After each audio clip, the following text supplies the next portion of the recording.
Hello everyone, मैं हूं आशिका सिन्हा और स्वागत है आपका बेसिक शिक्षा के इस ऑनलाइन लर्निंग प्लेटफॉर्म पे। आज की इस वीडियो में हम लोग सीयूईटी यूजी हिस्ट्री का एक पेपर लेने वाले हैं, ठीक है, और उसको बहुत डिटेल में एनालाइज करने वाले हैं। तो जैसा कि आपको पता है कि 2025 में जो है वो सीबीटी मोड पे आपका जो है वो एग्जाम हुआ था और साथ साथ बहुत सारे शिफ्ट्स में आपका पेपर हुआ था, ठीक है, अलग अलग डेट्स पे अलग अलग शिफ्ट में आपका पेपर हुआ, जहाँ पे अलग अलग क्वेश्चन पेपर्स है। तो हमने सभी को यहाँ पे एनालाइज किया है और आपके सामने जो है एक शिफ्ट का पेपर और भी ऐसे शिफ्ट के पेपर्स आएंगे, ताकि आपको बहुत ही ज्यादा डिटेल में अंडरस्टैंडिंग हो कि आपके सवाल जो है वो एक्चुअल में कहाँ से आते हैं या फिर कैसे आते हैं, ठीक है। तो हम लोग एक एक चैप्टर देखेंगे कहाँ से कौन सा जो है आपका क्वेश्चन लिया गया था, और भी शिफ्ट के क्वेश्चंस आएंगे, मतलब एनालिसिस आएगा। तो चैनल को जरूर से सब्सक्राइब करिए ताकि आगे आने वाली वीडियोस के अपडेट आपको मिलते रहे। चलिए वीडियो को जो है वो स्टार्ट करते हैं। सबसे पहले हम लोग जब बात करते हैं तो हम लोग कौन सा पेपर लेने वाले हैं, तो 15 मई शिफ्ट 2 में जो आपका पेपर आया था, ठीक है, आज हम लोग उस पर बात करने वाले हैं कि कैसे आपका सवाल आता है। तो सबसे पहले बात करें तो चैप्टर वाइज डिस्ट्रीब्यूशन तो हम लोग देखेंगे, लेकिन किस टाइप के आपके क्वेश्चंस आए थे उसको समझते हैं, ठीक है, क्योंकि आपको जब क्वेश्चन के टाइप पता होंगे ना कि कैसे आएगा, तब आपको समझ में आता है कि हाँ हमें पढ़ना कैसे है एक्चुअल में, कि स्टेटमेंट वाले आ रहे, पता चला आप बस अंडरलाइन कर लिए बुक में और फैक्ट जो है उसको आपने याद कर लिया, बहुत अच्छे। लेकिन उससे बस आपका जो फैक्ट वाला क्वेश्चन आता है या आपका जो सिंगल चॉइस वाला क्वेश्चन आता है वही बन पाएगा। जब बात होगी स्टेटमेंट वाले क्वेश्चन की, ठीक है, या पैराग्राफ वाले क्वेश्चन की, तब उसमें आप थोड़ा सा अटक जाओगे। तो इसलिए आपको टाइप ऑफ क्वेश्चन भी समझना जरूरी है कि किस तरीके के आपके क्वेश्चंस पूछे जाते हैं। तो फैक्चुअल जो आपके डायरेक्ट एनसीईआरटी से उठ के आ जाते हैं, वो आपके क्वेश्चन इस वाले शिफ्ट में 19 आए थे। हमेशा इसी का वेटेज ज्यादा होता है, लेकिन इसका मतलब नहीं है कि आप सिर्फ यही पढ़ के आपका पेपर जो है वो हो जाएगा, क्योंकि आप देख सकते हो ये भ्रम बहुत बड़ा टूटता है कि 50 क्वेश्चन है तो सब वैसे ही आएंगे। 50 क्वेश्चन में 19 क्वेश्चन आए, मतलब 20 मान लेते हैं, तो बाकी के 30 क्वेश्चन आप कैसे करोगे, है ना। तो ये भी एक सवाल है। फिर आते हैं अंडरस्टैंडिंग वाले जो क्वेश्चन है, जो मतलब कि आपके फैक्चुअली होते हैं, लेकिन उसमें एक मतलब जो हिडन मीनिंग है वो आपसे पूछ लिया जाता है, ठीक है। तो ये है, जैसे मैं आपको अगर एग्जांपल दूं तो हिस्ट्री में हम लोग जो 3rd चैप्टर में पढ़ते हैं कि गोत्र जो है वो महिलाएं शादी के बाद अपना गोत्र छोड़कर जो हम उनके हस्बैंड होते थे उनका अपना लेती थी, है ना। तो इसको आपके एनसीईआरटी में लिखा गया है, लेकिन सातवाहन की जो वाइफ थी उन सबका गोत्र अलग अलग था, है ना। सातवाहन किंग है एक, उसकी वाइफ जितनी भी थी उन सबका गोत्र अलग अलग था। ये हो गया। तो ये इसमें एक हिडन मीनिंग क्या है जो आपके एनसीईआरटी ने डायरेक्ट ना लिखा हो, वो क्या है कि हर यानी कि हर कोई अपना गोत्र नहीं छोड़ती थी, क्योंकि अगर वो गोत्र छोड़ के अपने हस्बैंड का अपना रही होती तो उस राजा की सभी वाइफ का गोत्र सेम होता जो उसके हस्बैंड का था, लेकिन ये ऐसा नहीं है। तो ये आपके अंडरस्टैंडिंग वाले या कॉन्सेप्चुअल वाले क्वेश्चंस होते हैं, ठीक है। तो आपके जो अराउंड 9 आए थे ऐसे एसर्शन रीजन वाले आपको सवाल करने चाहिए, अभी तक देखने को नहीं मिले हैं हमें। हिस्ट्री में देखने को अब तक नहीं मिले, बाकी सब्जेक्ट्स में देखने को मिलते हैं, तो यहाँ नहीं मिला। Match the following is very very important. मैंने इस शिफ्ट का सवाल लिया है तो इसमें मुझे कम देखने को मिले, लेकिन बाकी शिफ्ट में हम देखते हैं कि हाँ आए हैं। तो ये भी नहीं सोचना है कि अरे इसमें तो नहीं आए, हम लोग बस एक पेपर की बात करें, ठीक है, 20-22 पेपर हुए होंगे आपके। तो मैच द फॉलोइंग आपके छह आए थे, ठीक है। तो मैच द फॉलोइंग के भी क्वेश्चन आते हैं, इससे आपको पता चलेगा।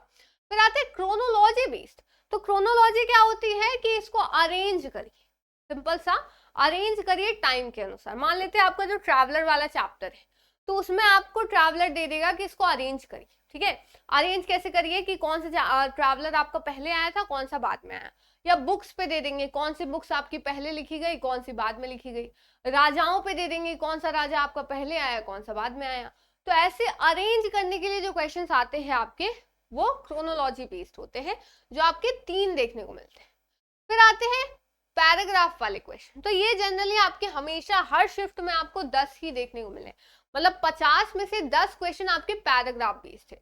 और पैराग्राफ बेस्ड मुझे लगता है कि ये एक जनरलाइज्ड ओपिनियन होना चाहिए कि आपके इजी हो जाते हैं, क्योंकि आपके सामने पैराग्राफ होता है, उसमें से आपको पॉइंट आउट करना होता है। अब इसका ये मतलब नहीं आप वो चैप्टर नहीं पढ़ोगे, वो पैराग्राफ आएगा तो आप बना लोगे, नहीं। जब तक आपको उस चैप्टर की अंडरस्टैंडिंग नहीं होगी, आप पैराग्राफ समझते रह जाओगे, आपको कुछ नहीं समझ में आएगा, क्योंकि पीछे का कॉन्टेक्स्ट आपके चैप्टर में था तो वो आपको पढ़ के आना था। लेकिन पैराग्राफ वाला चैप्टर आपके लिए इजी हो जाता है, मतलब क्वेश्चन आपके लिए इजी हो जाता है जब आप पढ़ के आए हुए रहते, क्योंकि आपको कॉन्टेक्स्ट पता है, आप पैराग्राफ पढ़ोगे सीधा आंसर निकाल लोगे। तो 10 जो आपके एक तरीके से 50 मार्क्स है, ठीक है, वो तो आपको एक बहुत इजीली मिल जाएंगे अगर आप सिर्फ ये पढ़ के जाते हो, क्योंकि हर एक शिफ्ट में आपको 10 क्वेश्चंस मिले, मतलब आपके 2 ही पैराग्राफ आते हैं।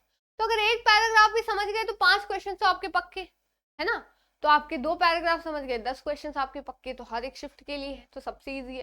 फिर आते हैं multiple statement based. Multiple statement होता है जहां पे आपको ढेर सारे स्टेटमेंट लिख दिए गए, मान लेते 5 स्टेटमेंट ABCDE, अब पूछा जाएगा इनमें से कौन कौन सही है, तो first option A and B only, C and E only, D and F, मतलब D और B ओनली, ऐसे। तो मल्टीपल स्टेटमेंट्स वाली इसमें भी आपको बहुत अच्छी अंडरस्टैंडिंग होनी चाहिए ऑफ द चैप्टर, क्योंकि आपको समझ में नहीं आएगी चीजें अगर आप बस ऐसे ही नॉर्मली पढ़ोगे तो, ठीक है। तो आपके कौन से मल्टीपल स्टेटमेंट। अब आउटसाइड सिलेबस तो इस शिफ्ट में या ऐसे 1-2 देखने को मिले हैं मुझे बाकी शिफ्ट में, लेकिन अगर इस शिफ्ट की बात करें तो ऐसा आउट ऑफ सिलेबस क्वेश्चन इसमें नहीं आया था। 50 के 50 जो है वो आपके बुक से आए हुए थे। तो चलिए देखते हैं चैप्टर वाइज डिस्ट्रीब्यूशन। जैसे इस वाले शिफ्ट की बात करें 15 मई शिफ्ट 2 में, तो आपके जो फर्स्ट चैप्टर है ब्रिक्स बीट्स या बोन्स या story of the first cities, उसका आपका 6 सवाल जो है इससे आए थे, ठीक है। सेकेंड चैप्टर से भी आपके 6 सवाल आए थे। जो महाभारत वाला आपका चैप्टर उससे 5 सवाल आए थे, और जो बुद्धिज्म वाला चैप्टर उससे 4 सवाल। तो हमें बहुत ज्यादा इस फर्स्ट बुक से तो काफी ज्यादा सवाल देखने को मिले, 6 12 12 5 17 17 4 21, तो around 21 questions were there from the first chapter first book, ठीक है। फिर हम लोग देखते हैं सेकंड बुक की अगर बात करें तो एग्रेरियन रिलेशन से 2 क्वेश्चन आए। इस शिफ्ट में मत जाइएगा, पूरे CUET UG का जो 2025 के आपके क्वेश्चन आए हैं, बहुत ज्यादा सवाल आपके इसी चैप्टर से आए, तो इंपॉर्टेंट है, ठीक है। आर्किटेक्चर हम्पी वाले से आपके 3 क्वेश्चन, भक्ति सूबे से 7 क्वेश्चन, मेडिवल सोसाइटी से यानी आप जो ट्रैवलर वाला चैप्टर है उससे आपके 8 क्वेश्चन आए थे, ठीक है। थर्ड बुक की अगर बात करते हैं तो 2 क्वेश्चन इससे आए थे, कॉलोनियलिज्म वाले से 1857 रिवॉल्ट से आपका एक ही क्वेश्चन आया था, बाकियों में आए हैं, चिंता मत करिए। महात्मा गांधी थ्रू कंटेम्प्रेरी आई से 5 सवाल, और मेकिंग ऑफ द कॉन्स्टिट्यूशन से आपका 1 सवाल जो है वो आया था, ठीक है। अब बात करते हैं कि स्टूडेंट्स को कौन कौन चीजों पे ध्यान रखना है कि कहाँ कहाँ से जो है आपके सवाल आ रहे हैं। तो एनसीईआरटी जो आपका 99% जो आपको पेपर है, मैं 100% कह सकती थी, लेकिन सिर्फ इस शिफ्ट की बात करो तो 100%, बाकी शिफ्ट की बात करो तो 99.9% of your paper was from NCERT lines. आपके लाइन से उठ के सवाल आए, कहीं से भी और कहीं और से नहीं आए हैं, ठीक है। तो लाइन बाय लाइन आए हैं, या तो कॉन्सेप्चुअली आए हैं कि एनसीईआरटी में लिखा है, अब उससे आप क्या अंडरस्टैंडिंग डेवलप कर सकते हो वो आप पे डिपेंड करता है। सिलेबस का वेटेज अगर देखें तो बुक 1 में आपका ज्यादा आया था, चैप्टर 1 और 2 से आपके सबसे ज्यादा सवाल आए, ठीक है। आप देखोगे 21 क्वेश्चन आए थे 50 में। फिर महात्मा गांधी वाले चैप्टर से आप ज्यादा जो है स्कोर कर सकते हो, क्योंकि एक तरह से वो हम लोग बचपन से वो चैप्टर पढ़ के आए हैं और उससे क्वेश्चंस भी ज्यादा आते हैं, तो आप बना सकते हो, ठीक है। और जो ट्रैवलर वाला आपका क्वेश्चन है, ये तो मैंने पूरे इस बार के एग्जाम में ही देखा कि इससे बहुत ज्यादा क्वेश्चन आए थे, तो आप इसको देख सकते हैं। 20% जो है वो पैराग्राफ वाले थे, कि 20% क्वेश्चन आपके पैराग्राफ वाले आ रहे हैं, जिसपे मैं इतने देर से आपसे बात कर रही थी कि 10 क्वेश्चन तो आपके पक्के हैं अगर आप पैराग्राफ वाले क्वेश्चन समझ आते हो। तो अब क्या करनी है आपको, तो एनसीईआरटी रीड करनी है बहुत अच्छे से, क्लास 12 की, 11th की नहीं पढ़नी, 12th से ही आपका सवाल आता है। और जो आपके सोर्सेज वाले जो डिब्बे होते हैं ना ब्लू कलर के, वो आपको बहुत अच्छे से पढ़ने हैं, क्योंकि उससे आपका सवाल हमेशा आता है, ठीक है। तो मेन बुक तो आपको पढ़नी है, खासकर वो जो डब्बे इधर उधर दिए रहते हैं उसको आपको जरूर पढ़ना है, क्योंकि मेन वाले तो सब पढ़ ले रहे हैं ना, सवाल कहाँ छूटता है आपका उन डब्बों से, ठीक है। फिर जो रिपीटेड वेटेज वाले आपके सवाल है, जैसे चैप्टर 1 2 बुक 1 का, चैप्टर 4 बुक 2 का, और चैप्टर 3 बुक 3 का, तो इन सब के आपसे सवाल जो है बहुत ज्यादा पूछे गए हैं। कौन कौन से प्रैक्टिस करने, तो असर्शन रीजन आप प्रैक्टिस कर सकते, ठीक है, लेकिन अभी तक आया नहीं है सवाल, मैं आपको बता दूं, लेकिन ये जो है अगर आया तो सबसे ज्यादा लोग इसी में फंसेंगे, ठीक है।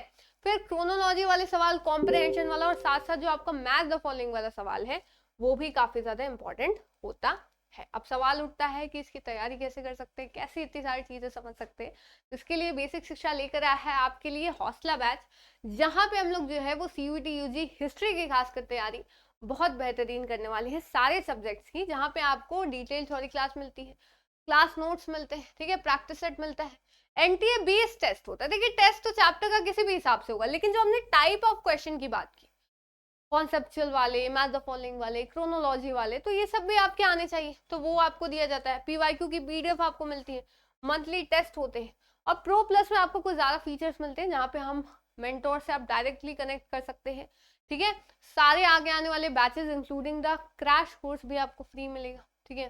फिर आपके फुल मॉक टेस्ट, सारी चीजें आपको यहाँ पे जो है वो फ्री मिलती हैं। आप कैसे इसको ज्वाइन कर सकते हो, तो हमारा बेसिक शिक्षा आप इंस्टॉल करिए और अपना कोर्स सेलेक्ट करके आप यहाँ पे हौसला बैच जो है वो ज्वाइन कर सकते हो, ठीक है। और ये है हमारे सिलेक्टेड स्टूडेंट्स, तो जो रिजल्ट है वो बोलता है। तो आप देख सकते हो कि बीएचयू में इतने सारे सिलेक्टेड स्टूडेंट्स हैं, और दिल्ली यूनिवर्सिटी की बात करें तो इतने सारे स्टूडेंट्स हैं, ठीक है। तो बाकी अगर आपको कोई भी इंक्वायरी हो, दिक्कत हो, समस्या हो, तो आप इस नंबर पे कॉल करके इंक्वायरी कर सकते हो, ठीक है। तो उम्मीद है आपको सारी चीजें जो है वो समझ में आई होंगी। चैनल को जरूर से सब्सक्राइब करिए, ठीक है, ताकि आपको आगे आने वाली अपडेट्स जो है वो मिलती रहे।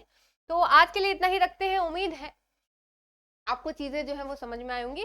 मिलते हैं फिर नेक्स्ट वीडियो में, ऐसी वीडियोस आती रहेंगी, तब तक के लिए thank you so much, bye bye, जय हिंद, जय भारत।